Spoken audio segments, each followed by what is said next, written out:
Pronto, começou. Boa noite, todo mundo. Como sempre. E aí, vamos lá. Aula passada. A aula passada foi a gente começou. Foi a aula que a gente conseguiu gravar, né? Aí a gente começou a ver os contratos empresariais. Eu fiz uma introdução boa sobre os contratos empresariais, de forma geral. A gente viu compra e venda empresarial também, compra e venda mercantil. E aí falou e tudo mais. Hoje a gente vai continuar vendo os contratos empresariais.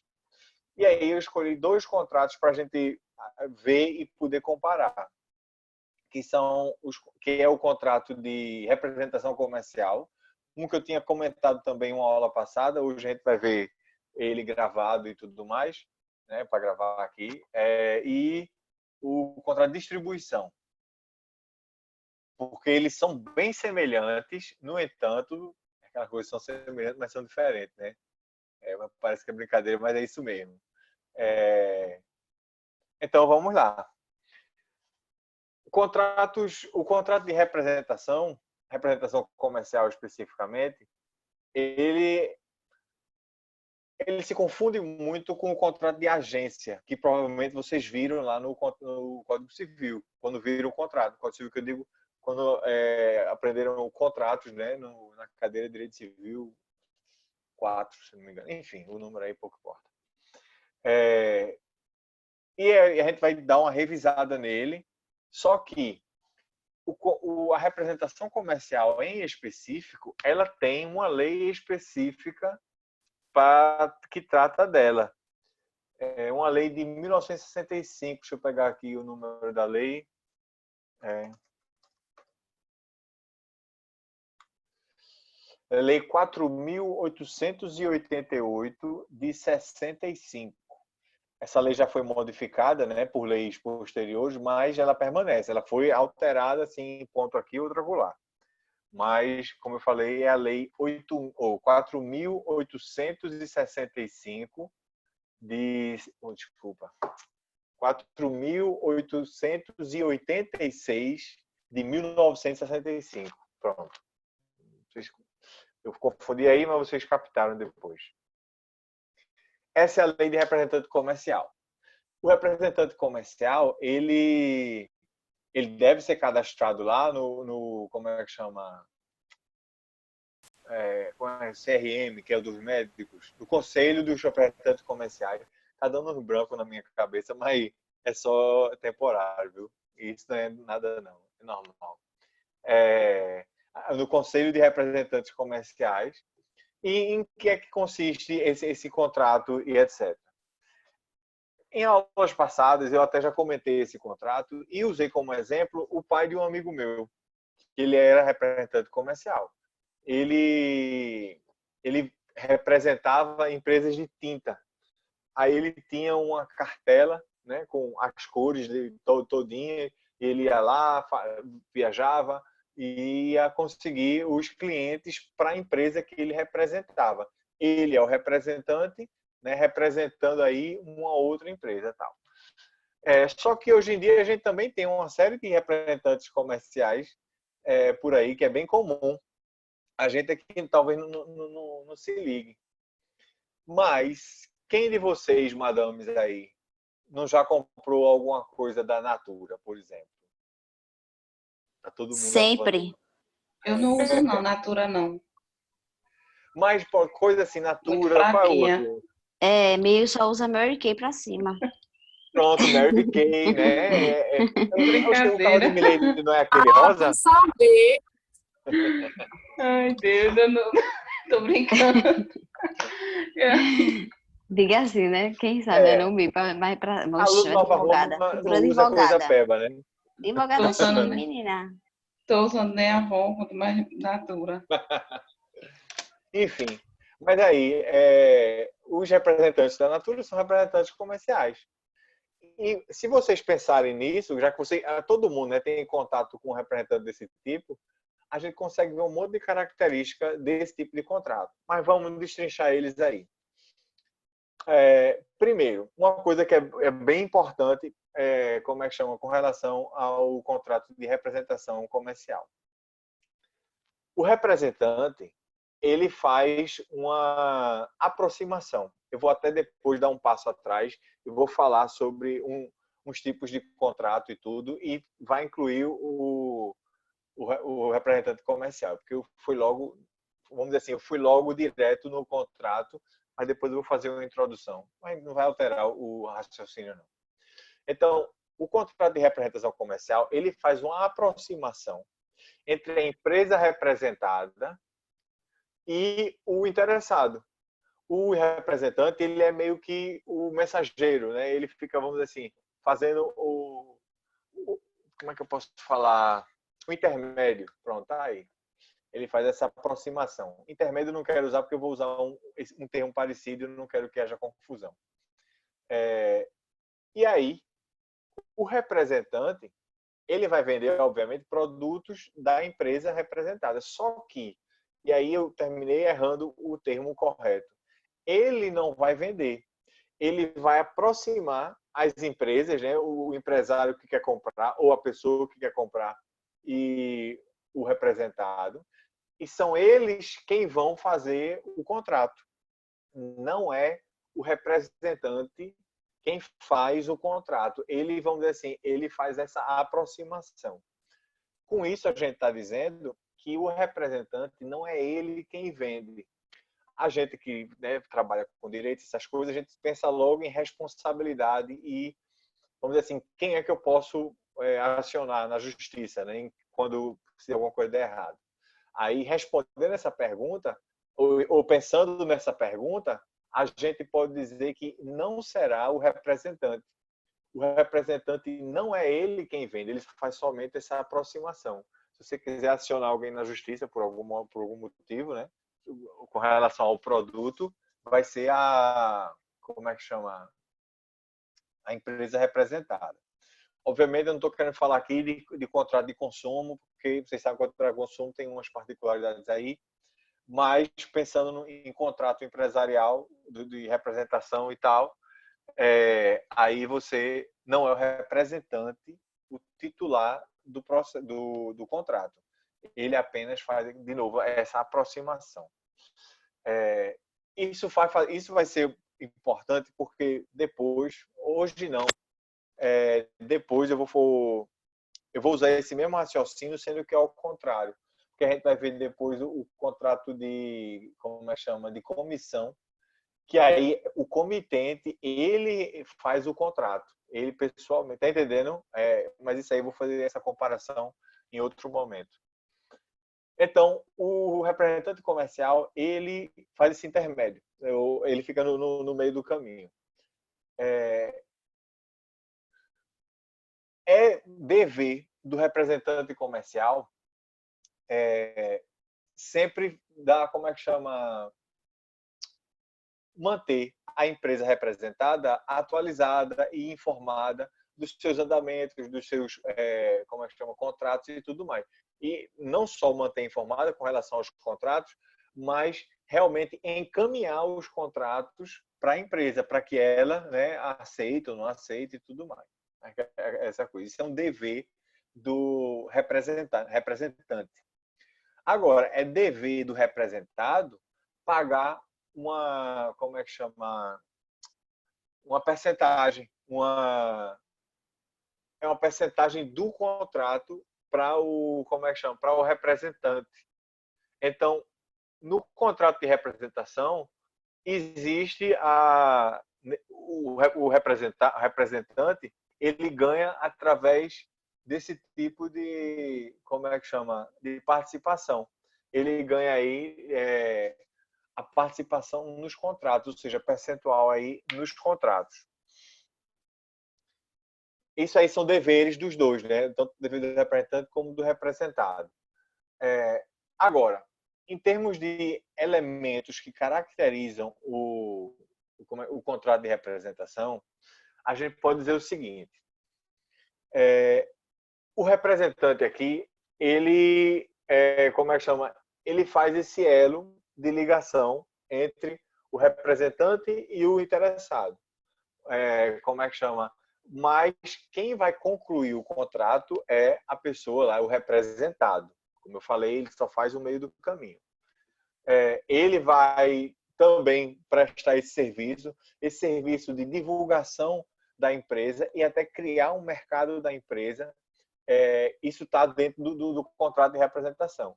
Na verdade, isso é até uma coisa que não precisa nem estar prevista em lei, porque a tarefa do representante comercial é justamente ele, né, no caso, ir atrás de interessados para que crie-se um mercado do produto específico lá, naquela área, e aí haja aí, como eu falei, a criação de mercado e a divulgação da empresa ou do produto que está sendo aí representado.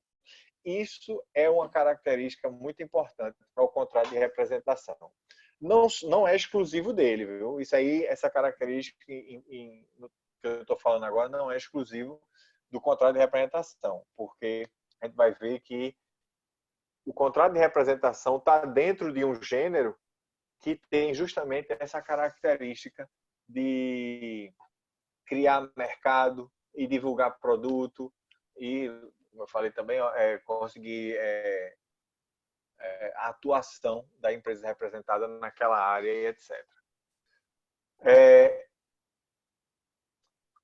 Uma característica do contrato de representação que também consegue retirar o contrato de representação de um contrato de trabalho, ou seja, faz essa diferenciação, é justamente a autonomia do representante.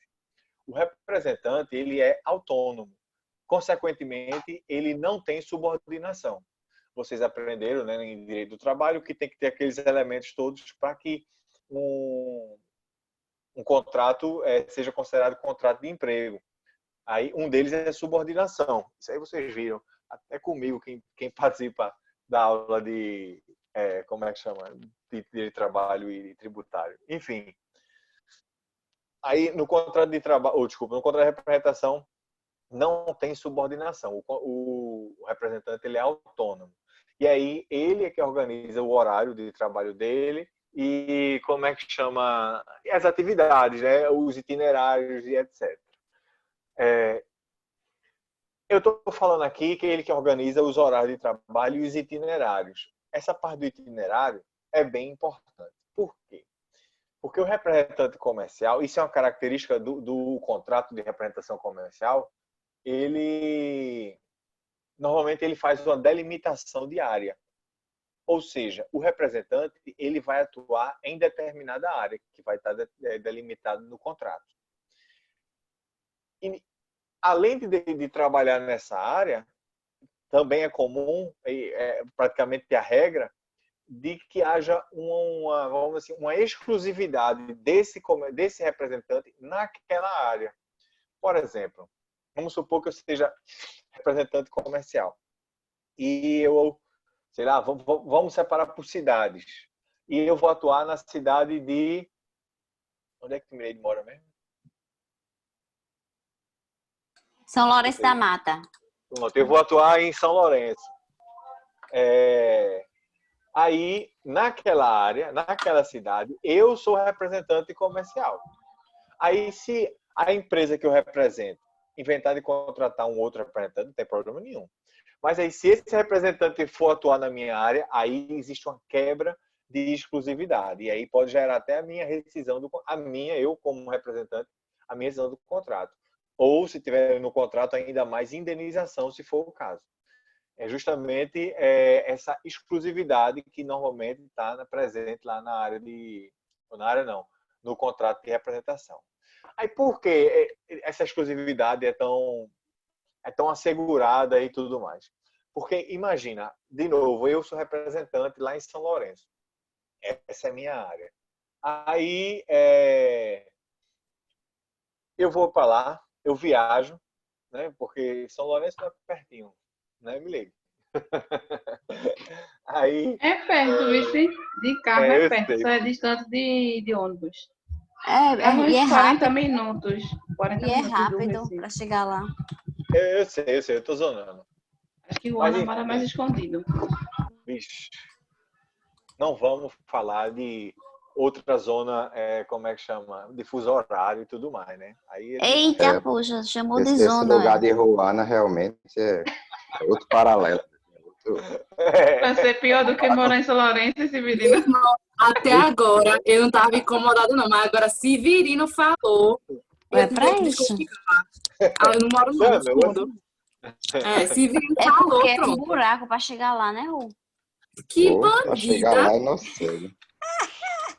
Não é uma Menina, reta. me trouxe aqui. O bom que Júlia é Quase- tua amiga. Quase que eu me perco, quase que eu não saía mais.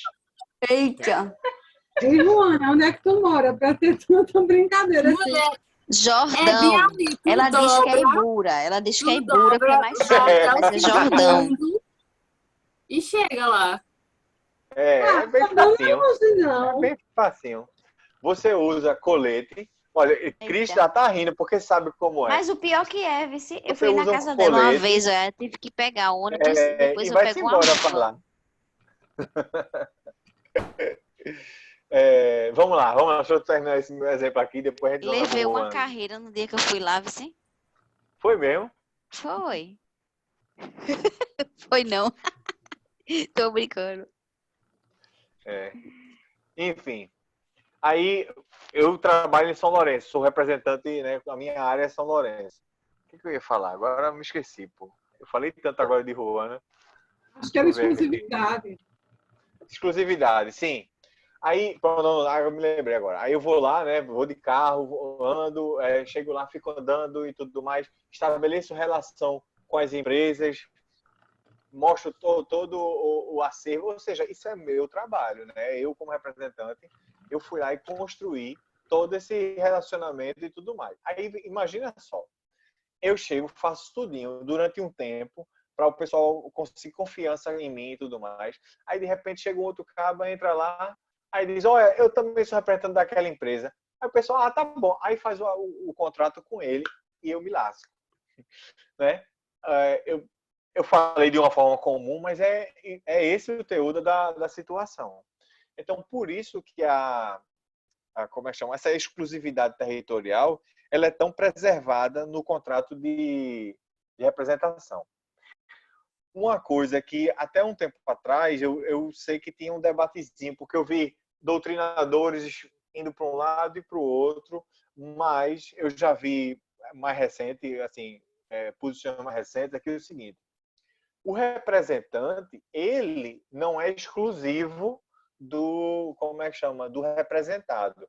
Vamos imaginar que eu sou representante eu falei de tinta, né? Vamos lá, de tinta. Eu sou representante de tinta para coral. Pronto, beleza. Mas eu também posso ser representante de quê? De tecido para, eu não sei, outra empresa lá. Ou seja, eu posso ser representante de outras empresas. Eu não tenho exclusividade, entendeu? Isso aí já foi motivo de debate e tudo mais. Mas, como eu falei, eu já vi doutrinadores pendendo mais para esse lado da não exclusividade. Porque teve uma época que falou que era exclusivo. Não, nem tanto. O que é exclusivo é a área. Aí é outra história. Aí não é o objeto, é a área geográfica aí que normalmente é delimitada e tudo mais. Agora, eu falei tanto da subordinação, que não há subordinação no caso como é que chama? Da representação comercial. E isso é importante. Por quê? Porque vocês sabem que às vezes as empresas contratam a pessoa, diz que a pessoa é autônoma, só que no final das contas a pessoa é empregada, né? Até advogados já passaram por isso dentro do escritório. Você era contratado como advogado, mas você tinha hora de chegar, você tinha tudo, aquela caracterização todinha, habitualidade, onerosidade, como é que chama? Pessoa física, subordinação e, eu falei onerosidade também, alteridade, enfim, tinha tudo lá. Aí, agora, porque você era advogado, aí diziam que você era autônomo. Não, tá errado. Isso já foi bem debatido isso, e realmente, se for preenchida essas características todas, a pessoa vai ser empregada com direito a carteira assinada, férias, aquela coisa toda. Isso vale também para o representante comercial. Só que um ponto que eu falo até, quem assistiu a aula passada na sexta-feira, eu falei que um ponto que descaracteriza o contrato de emprego é justamente esse de subordinação. Não é o único, mas esse é um dos pontos que realmente consegue eliminar você do contrato de emprego. Isso eu estou falando de forma geral, porque todo mundo sabe que direito, né, cada caso é um caso e aí tem que ser analisado especificamente. Mas, de forma geral, acontece isso. E, aproveitando isso, falando de forma geral mesmo, no contrato de representação comercial existe isso. Se você terminar implantando a subordinação para o contrato de representação, então vai descaracterizar ele como tal e vai virar um contrato de emprego. Enfim, vocês captaram aí o que eu quis dizer. Outra coisa importante, eu estava falando até de, como é que chama, de relação de emprego e disse que uma das características é a habitualidade, entendeu? A habitualidade também tem que estar aqui. Mas isso, eu não falo isso de uma forma tão genérica, não. Isso é exigido pela lei, especificamente no contrato de representação. Você não pode fazer esporadicamente uma representação, não sei o quê, não. Porque aí o contrato não vai ser configurado, o contrato específico. É preciso sim que haja uma habitualidade da realização, né? É aquele caráter não eventual da realização do serviço de representação comercial. E uma outra característica que é bem importante, que isso eu já falei, mas agora falando com outra linguagem técnica, é que o representante não é mandatário, entendeu? Ou seja, o representante ele não é procurador, né, do representado. Por isso que não é ele quem assina o contrato firmado entre a empresa que é representada e o interessado, entendeu? Ele faz somente esse, como é que chama, esse meio de campo, justamente, e isso retira a representação de um contrato de mandato. Só isso aí já diferencia. O contrato de mandato não, você atua em nome do mandante, entendeu? Você é mandatário, você atua em nome do mandante. No contrato de representação, não. Você faz esse intermédio aí e tudo mais. Você, como representante comercial, você vai aí, como é que chama? Atuar e tentar firmar os acordos e contratos, né? Fazer esse elo, mas também vendo as limitações tanto do seu contrato quanto do que a empresa lhe falou. Eu estou falando isso por quê? Porque você não pode chegar lá e dizer, não, aqui no caso da tinta, não, aqui a gente tem essa quantidade de tinta todinha, a gente pode fornecer não sei quantas tintas, não sei o quê. Aí quando eu volto para a empresa, não, meu amigo, eu não posso fornecer essas tintas todas, tá entendendo? Então você tem que atuar em conformidade com as orientações, né, com as capacidades até da empresa representada. Senão você vai terminar prometendo uma coisa que não vai poder ser cumprida e foge do propósito. Na hora de realizar, né, imagine vocês advogados ou vocês para serem representantes comerciais, vocês vão virar representantes comerciais ou ser advogado e aí vocês vão ter que elaborar um contrato de representação comercial. Se vocês forem ser representantes, aí vocês vão ficar olhando as cláusulas que eu vou acabar de mencionar aqui. Se vocês forem advogados, vocês vão ter que incluir essas cláusulas, né? São cláusulas obrigatórias para os contratos específicos lá de representação comercial. Que cláusulas são essas? Essas cláusulas, elas estão no artigo 27 daquela lei que eu mencionei, que é a Lei dos Representantes Comerciais. Artigo 27 da Lei 4.886 de 65. Eu tenho ela aqui, mas eu não vou ler o artigo 27 todo, mas eu vou começar só, mas não vou ler não, porque são da letra A, da linha A até a J, com os itens que tem que estar no contrato de representação comercial. Por exemplo, condições e requisitos gerais de representação, indicação genérica ou específica dos produtos ou artigos objeto de representação, ou seja, você apresentando de tinta. O contrato tem que discriminar as tintas e etc. Enfim, o produto que eu vou representar. Prazo certo ou indeterminado da representação.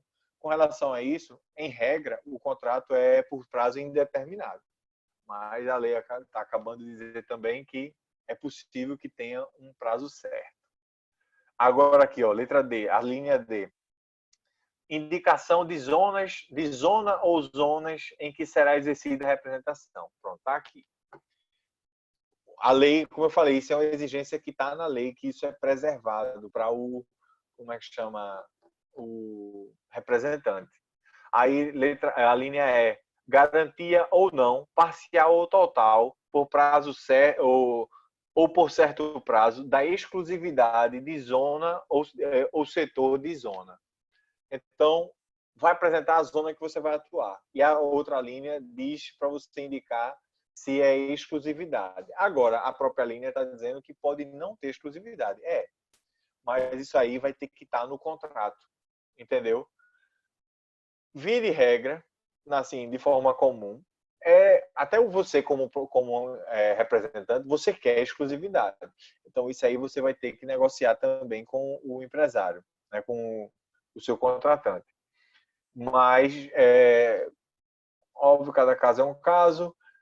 Então, podem ter casos que até mesmo a falta de exclusividade pode não ser um prejuízo tão grande para você. E aí pode colocar e tudo mais. Mas está aí.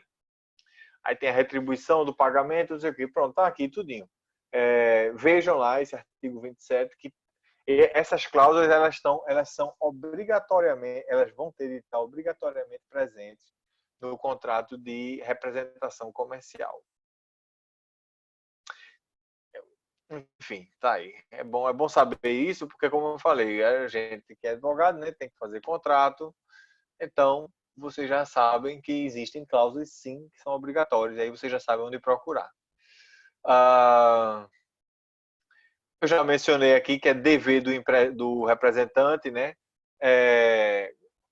Fazer todos os pedidos, encaminhar todas as solicitações de contrato, seguir as instruções apresentadas pelo representante, que eu acabei de falar, né? O cabo tem que ser condizente com a situação e com as orientações do representado, informar como está o andamento de todas as reuniões na área, etc.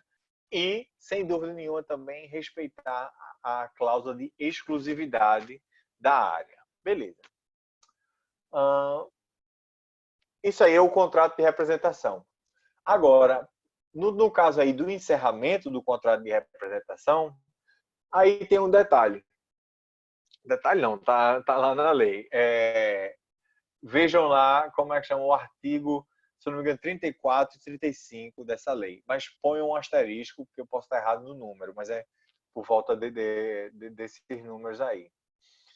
Se o contrato, como é que chama, ele for por prazo indeterminado e você já tiver trabalhado há mais de 6 meses, aí você pode ter o contrato rescindido. O representado pode rescindir o contrato. Será uma rescisão imotivada, né? Que vocês sabem o que eu estou falando. Só que aí, a título de indenização por rescisão contratual, eu vou receber 1/3 do que foi adquirido, né? Vamos dizer assim, como é que eu posso falar isso? 1/3 das comissões referentes aos últimos 3 meses. Porque a gente sabe que, como isso não é salário, e aí a comissão ela pode variar, um mês eu consigo mais, outro menos. Então vai pegar os últimos 3 meses, vai pegar 1/3 de cada um desses meses e vai juntar aí e dar de indenização. Como é que chama? Beleza. Agora, o contrato ele também pode ser rescindido aí. Eu vou usar um termo que usa no direito do trabalho, que seria por justa causa, vamos botar assim. Seria uma rescisão motivada, nesse caso, que a gente não está direito do trabalho. E aí tem justamente a lei, ela aponta aí que casos, que situações seriam essas que possibilitariam como é que chama? a rescisão motivada. Por exemplo, a empresa me dá orientações, eu descumpro essas orientações. Aí vamos dizer assim, aí pronto, rescinde meu contrato. Como é que chama? Sei lá, eu atuo de um jeito que dá descrédito para a empresa. Ou seja, de certa forma, até poderia até pensar na má fé do representante, né? Se eu estou agindo de uma forma que termina prejudicando a imagem da empresa, também isso é motivo para rescindir contrato. Enfim, existe aí, então, a possibilidade de rescisão motivada e imotivada. Agora, na rescisão motivada, essa que eu acabei de falar agora por último, aí não tem que se falar daquele pagamento de 1/3, né, equivalente aí aos 3 últimos meses, e etc. Aí não. Friso que existe essa rescisão, mas não existe FGTS, férias, aquela coisa toda que tem de trabalho, porque eu quero separar aí, porque isso pode ser uma caixa de banana para vocês em alguma questão futura. Eu quero frisar que isso não é contrato de emprego, mas para isso é importante vocês ficarem atentos àquela parte da subordinação. Eu digo isso porque na prática eu passo por isso, eu como advogado. Às vezes como é que chama? Meu cliente, ele quer contratar gente autônoma, né? Para a empresa dele, enfim. Aí depende do ramo e tal. Aí, como é que chama? Eu digo, não, tudo bem. Aí eu explico para ele, eu digo, olha, mas você não pode exercer subordinação sobre ele. Agora imagina tentar explicar isso para certos empresários, né? Que às vezes o pessoal não tem essa instrução toda. Já é dono de empresa, bem sucedido tudo, mas não tem essa instrução toda. Aí eu não vou querer explicar para ele, eu digo, olha, tem que ter habitualidade, alteridade, onerosidade, não sei o quê. Não, nota 0 para mim, se eu for querer explicar isso. Não é subestimando ninguém, não, porque é a prática mesmo. Então, você tem que explicar, dizer tipo assim, olha, rigorosamente, essa pessoa, você pode até dizer que horas, obviamente, a sua empresa está aberta. Então, o trabalho tem que ser isso aqui. Agora, você não pode obrigar, tipo assim, você tem que estar aqui, bater ponto, não sei o quê. Não, não pode, porque isso aí geraria subordinação, né? Aquela parte da hierarquia e tudo. E aí eu saio explicando e não sei o quê. E às vezes dá problema. Dá problema no sentido para a pessoa entender. Aí pergunta, que história é essa, não sei o quê. Mas por isso que eu estou martelando tanto, porque eu estou pensando na prática aí para vocês. Para que vocês não prejudiquem nenhum lado, nenhum outro. Entendeu?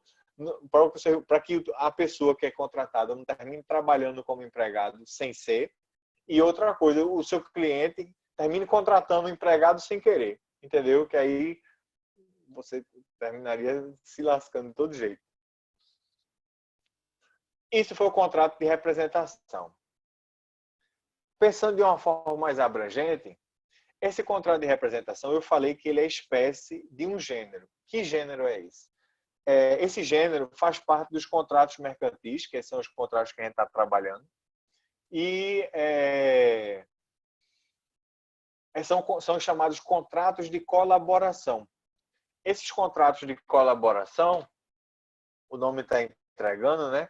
Eles fazem aí, vamos dizer assim, eles permitem que a pessoa, né, o proponente, a pessoa que está contratando, vamos dizer assim, está contratando esses contratos, se é que vocês perceberam, já eu explico melhor. Ele está se utilizando desses contratos, melhor falando. Ele vai utilizar esses colaboradores para criar um mercado, para fazer divulgação como é que chama, da marca não só, mas do produto e tudo mais. E até mesmo criar essas relações, né, de aproximação ou até mesmo de intermédio entre a empresa e o vendedor e até mesmo depois o consumidor final.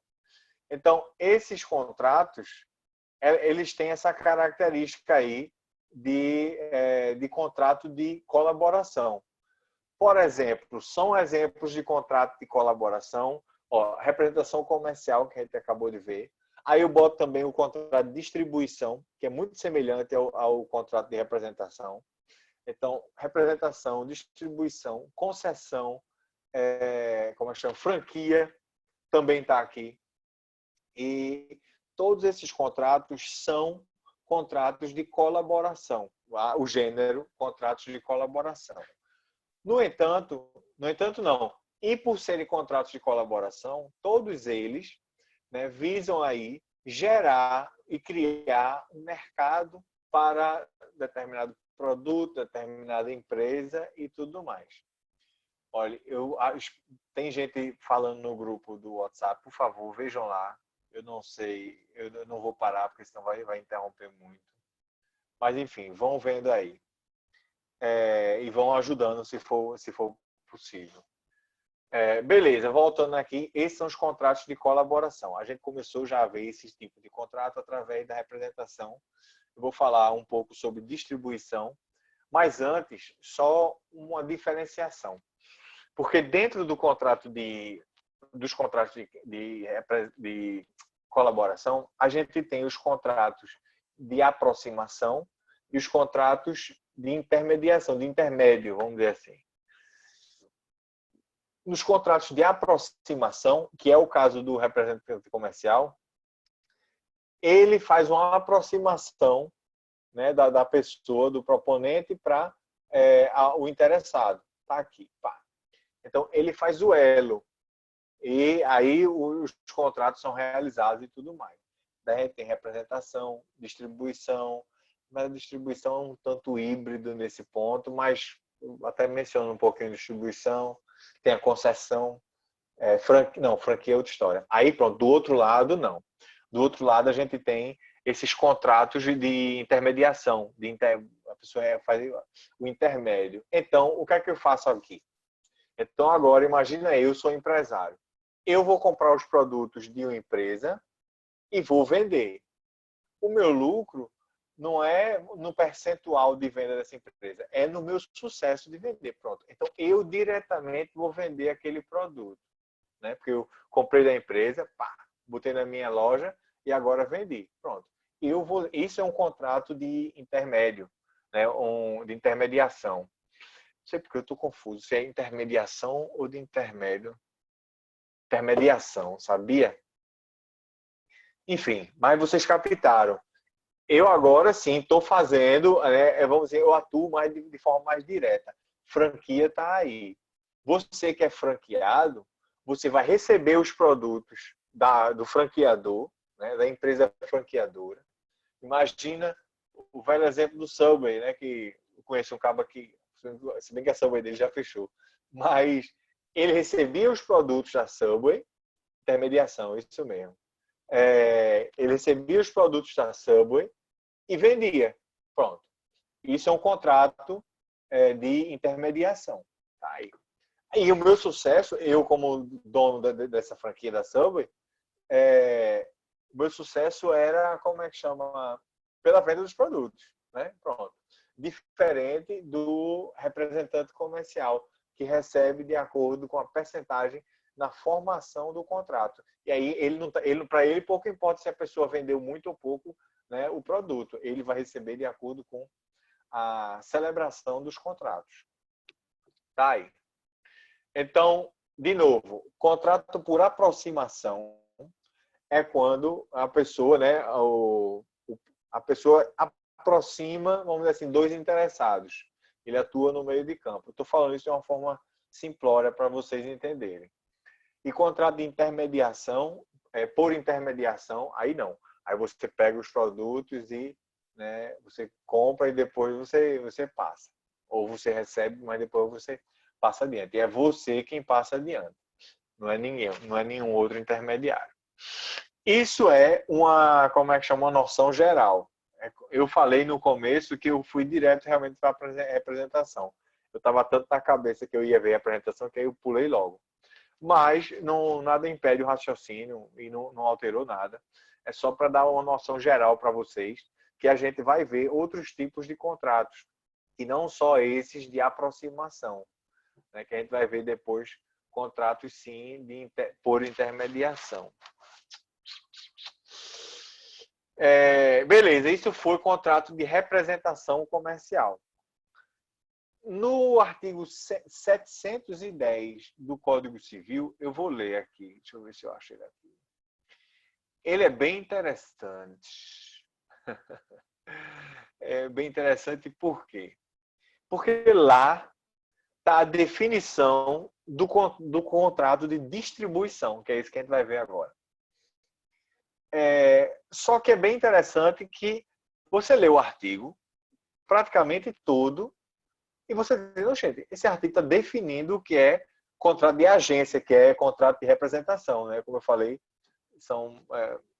tem autores que dizem que é a mesma coisa, tem autores que dizem que tem uma diferençazinha aqui ou acolá, mas para título de simplificar, eu vou dizer que são a mesma coisa.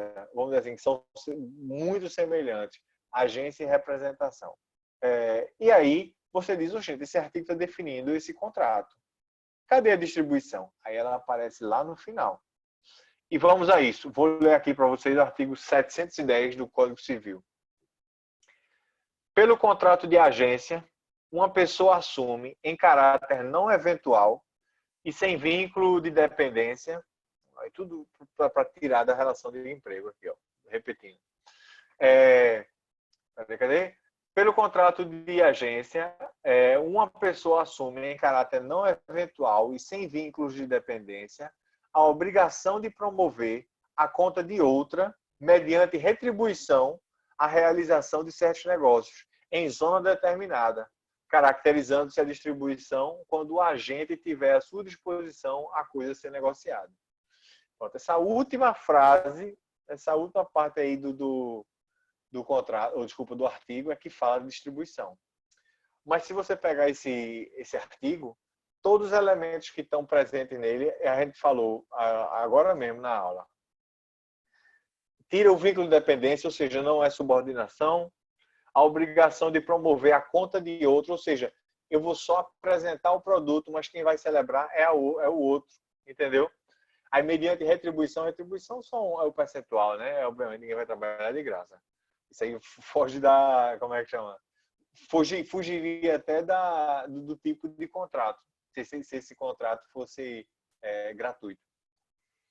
A obrigação de promover a conta de outra, tá? Mediante retribuição, a realização de certo negócio em zona determinada. Também, de novo, falando aí da delimitação da área de atuação.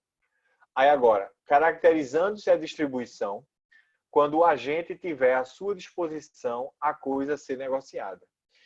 Então, imagine o contrato de representação. Foi o que a gente acabou de falar.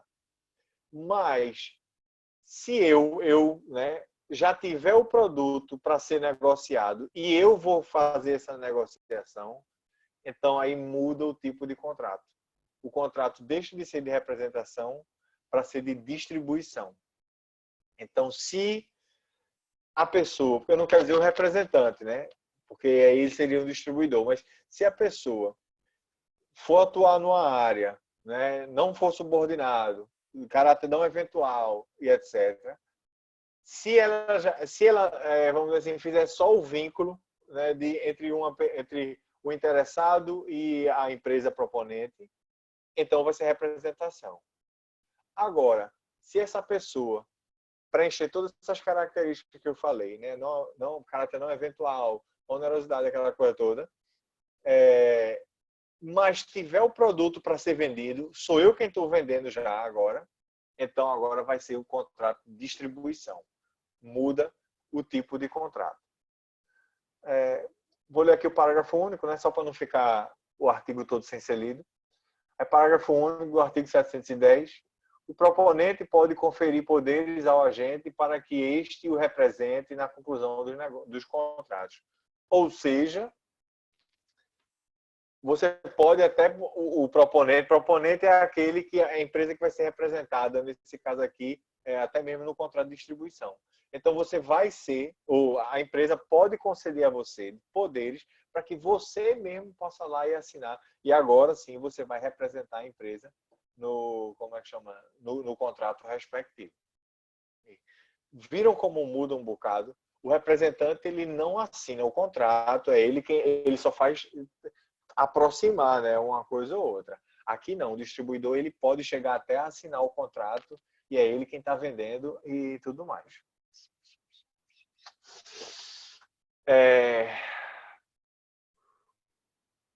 Com relação à parte geral, tipo assim, o contrato ele permanece, o contrato de distribuição, agora que eu estou falando.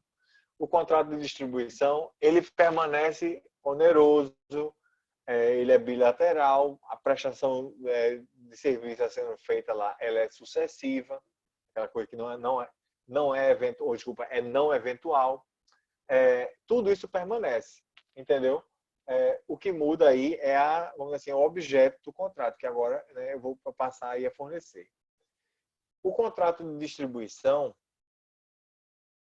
na maioria das vezes, ele não envolve somente um tipo de serviço ou um item somente. Por quê? Porque muitas vezes o contrato de distribuição ele já envolve tanto o fornecimento do produto, quanto também assistência técnica para esse produto, outros tipos de serviço que envolvem o produto que foi disponibilizado e distribuído e tudo mais. Imaginem vocês, agora eu estou pensando assim numa situação, sei lá, uma coisa bem simples. Você tem um restaurante, aí você vai vender cerveja Brahma, aí tem aquele aquele freezer, né? Tipo aquela geladeirona que bota lá cerveja, guaraná e tudo mais, que a própria Brahma é quem vai fornecer para você, entendeu? Então, agora se quebrar essa geladeira não é sua. Ela, vamos dizer assim, ela deu para você prestar o serviço e tudo mais. Então, se quebrar e tudo mais, vai ser a Brahma quem vai lá trocar, consertar e etc. Isso tudo está dentro do contrato de distribuição também. Eu sei de uma série, eu pensei em comida e em restaurante porque eu sei de um contrato específico que envolve um restaurante, né, com o maquinário que eles precisam utilizar, que é justamente isso. Por exemplo, forno industrial, aquele tipo de coisa e tal, um monte desses itens. Tem empresas que são especializadas justamente em fornecer esse tipo de coisa. E aí não é da pessoa, mas eu sou dono do restaurante, mas esses itens não são meus, né? Eles são, como eu falei, distribuídos e tal. Enfim, eu estou aqui divagando, eu pensei em umas coisas e tal. Uma coisa interessante é que o contrato de distribuição ele pode ser tanto de aproximação quanto por intermediação. Que mais? Deixa eu pensar aqui. Pode haver exclusividade. Antes de falar dessa parte que pode ser de um, pode de outro, só falar de novo a parte da exclusividade. A exclusividade aqui, ela pode operar até de duas formas. Ou seja, a empresa vai distribuir o produto para mim e eu vou ser o único a vender aquele produto em uma determinada área geográfica. Isso pode existir também. Mas pode existir, o outro lado da moeda, a parte da exclusividade. A exclusividade de que a empresa ela só vai fornecer o produto para mim. Entendeu? Por um lado, eu vou vender em uma área geográfica, aquele produto, mas a empresa pode ter vários outros produtos ou vários outros clientes e tudo mais. Mas, por outro lado, pode haver o contrato também. Isso aí vai ser no caso concreto. A lei não determina isso, não. Isso aí vão ser as partes que vão negociar. Mas, por outro lado, eu e a empresa podem determinar que a empresa só vai fornecer esse produto para mim e eu vou ser o único a também fornecer aquele produto. Sem conhecimento de causa nem nada, mas eu penso o seguinte, tem uma loja não, a Bali, por exemplo, vocês sabem, a loja Bali, né, que vem no shopping e tudo mais.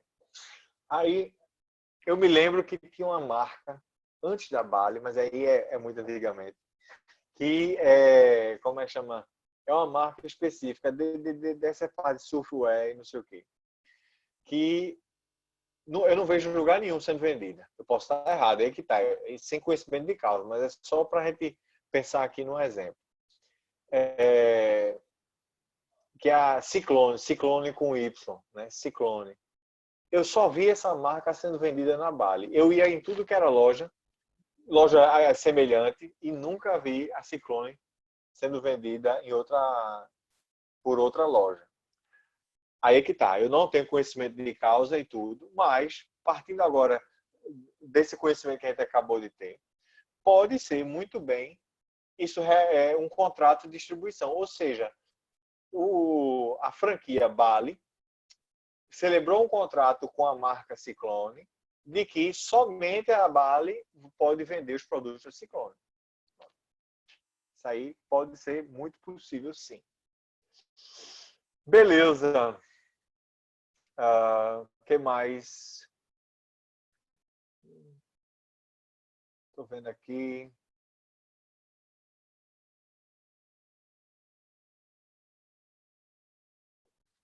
Isso aí é a parte de distribuição. Eu estou vendo aqui que eu peguei um texto que tem um quadro aqui.